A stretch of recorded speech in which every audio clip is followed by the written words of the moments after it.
شہر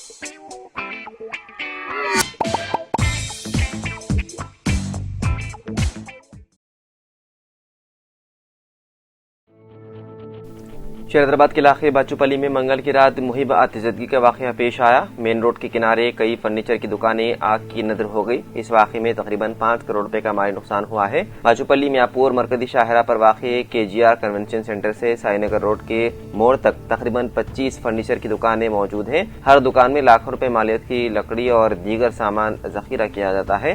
منگل کی رات تقریباً 10:45 پر بجلی کے شارٹ سرکٹ کے باعث ایک دکان سے آگ بھڑک اٹھی۔ چند ہی منٹوں میں آگ نے ساتھ میں موجود مزید 18 دکانوں کو اپنی لپیٹ میں لے لیا۔ بعض تاجر وہیں رہتے بھی ہیں، جس کے باعث وہاں رکھے گئے گھریلو گیس سلنڈر زوردار دھماکوں سے پھٹ گئے۔ آگ قریبی KGR کنونشن سینٹر کے سامنے والے حصے تک بھی پھیل گئی۔ اطلاع ملنے پر فائر بریگیڈ کی گاڑیاں موقع پر پہنچ گئی اور آگ بجھانے میں مصروف دیکھی گئی۔ اس واقعے میں کسی قسم کا جانی نقصان نہیں ہوا۔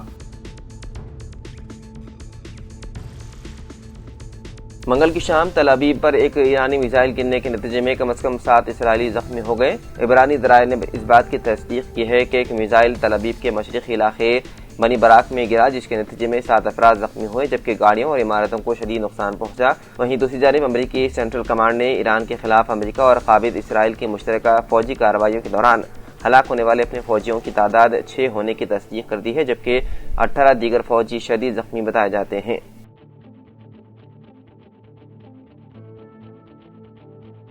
حیدرآباد میں پولیس نے بڑی مقدار میں نقلی چائے کی پتی، مچھروں سے بچاؤ کی ریفلز اور واشنگ پاؤڈر برآمد کر کے ایک گروہ کو گرفتار کر لیا۔ حیدرآباد کی CCS اور DD اسپیشل کرائم ٹیم کے ارکان نے گوشہ محل اور افضل گنج پولیس کے مشترکہ کارروائی کرتے ہوئے نقلی چائے کی پتی، سرف پاؤڈر اور گڈ نائٹ ریفلز فروخت کرنے والے 3 افراد کو گرفتار کر لیا۔ گرفتار ملزمان میں 31 سالہ جے رام، 34 سالہ سریندر اور راجستھان سے تعلق رکھنے والا 21 سالہ ہنومان رام شامل ہیں۔ ان کے قبضے سے برآمد ہونے والی نقلی اشیاء میں 1340 ریڈ لیبل چائے کی پتی کے پیکٹس، 100 تاج محل چائے پیکٹس، 75 کلو چائے کی کھلی پتی، 950 Tide washing powder packet, 100 Ariel washing powder packet, 300 Wheel washing powder packet, 550 Surf Excel washing powder packet, 3600 نقلی گڈ نائٹ کی بوتلیں اور پیکنگ میٹیریل شامل ہیں۔ ملزمین گجرات کے ڈیلروں سے کم معیار کا سامان اور نقلی پیکنگ کور انتہائی کم قیمت پر خرید کر انہیں مشہور برانڈز کی شکل دیتے تھے۔ بعدازاں وہ انہیں گوشہ محل، افضل گنج، بیگم بازار اور دیگر علاقوں میں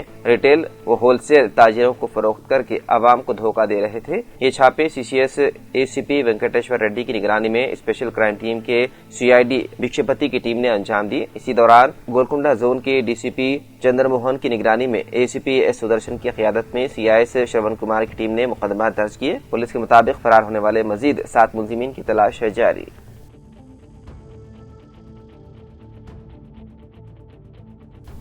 Telangana board of secondary education کی جانب سے 10ویں جماعت کے سالانہ امتحانات سال 2026 کے لیے ہال ٹکٹ جمعرات کو جاری کیے جائیں گے۔ اس سال طلباء کی سہولت کو مد نظر رکھتے ہوئے ہال ٹکٹ حاصل کرنے کے لیے 3 مختلف طریقے فراہم کیے گئے ہیں۔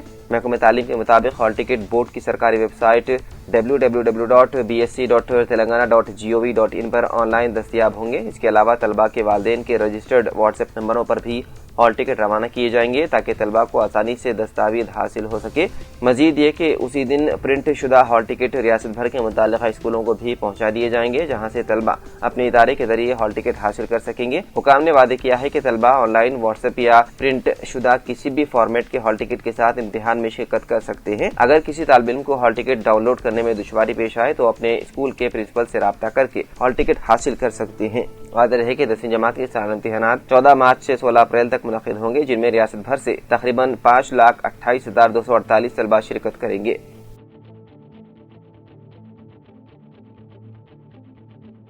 چیف سیکریٹری کے رام کرشنا راؤ نے ڈائریکٹر سینسس آپریشنز تلنگانہ بھارتی ہولیکری کے ہمراہ ضلع کلکٹرز کو ریاست میں 11 مئی سے شروع ہونے والی مردم شماری کی تفصیلات اور تیاریوں سے واقف کروایا۔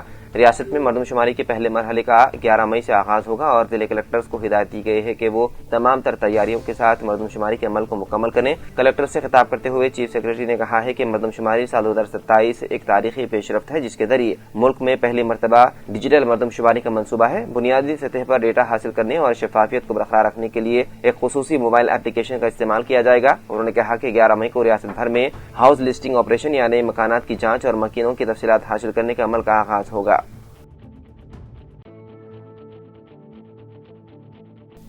امریکہ و اسرائیلی اشیاء کے بائیکاٹ پر زور۔ غزہ میں معصوم بچوں پر مظالم کے بعد ان مسلم دنیا کو آپس میں لڑانے کے لیے مرتکب اسرائیل و امریکہ کی مصنوعات کے بائیکاٹ کا سلسلہ جاری ہے، اور کئی مسلمان اسرائیلی مصنوعات و اشیاء کے استعمال سے متعلق کئی برسوں سے احتیاط کر رہے ہیں، لیکن اس کے باوجود اسرائیلی و امریکی مصنوعات و ریسٹورانٹ کے علاوہ کئی اشیاء عدم معلومات کے سبب مسلسل استعمال کی جا رہی ہے، جن اسرائیلی اشیاء کو عام ہندوستانی استعمال کرتے ہوئے اسرائیلی معیشت کو مستحکم کرنے کا سبب بن رہے ہیں۔ ان میں کوکا کولا، کیڈبری، کرکرے، لیس، KFC، پیزا ہٹ، میگی کے علاوہ کئی بوتل بند مشروبات شامل ہیں۔ اب جبکہ ماہ رمضان المبارک کا سلسلہ جاری ہے تو اسی صورت میں نیسلے اپنے دودھ کی فروخت کے لیے متعدد ذرائع کا استعمال کرنے کے علاوہ رعایتی قیمتوں پر دودھ کی فروخت کو یقینی بناتے ہوئے کروڑوں روپے کے کاروبار کو یقینی بناتا ہے۔ امت مسلمہ اگر منصوبہ بند انداز میں اسرائیلی و امریکی مصنوعات کے بائیکاٹ کا سلسلہ شروع کرتی ہے تو ایسی صورت میں ہندوستان بھر سے ہی اسرائیل اور امریکہ کو لاکھوں کروڑ کا نقصان پہنچایا جا سکتا ہے۔ ایران پر اسرائیل اور امریکہ کے حملے کے بعد ہندوستان بھر کے مختلف شہروں میں جاری احتجاجی پروگرام کے دوران اب اس بات کی اپیل کی جانے لگی ہے کہ اسرائیلی و امریکی مصنوعات کے مستقبل بائیکاٹ کا آغاز کیا جائے اور ان کی جگہ متبادل اشیاء کے استعمال کو فروغ دینے کے اقدامات کیے جائیں۔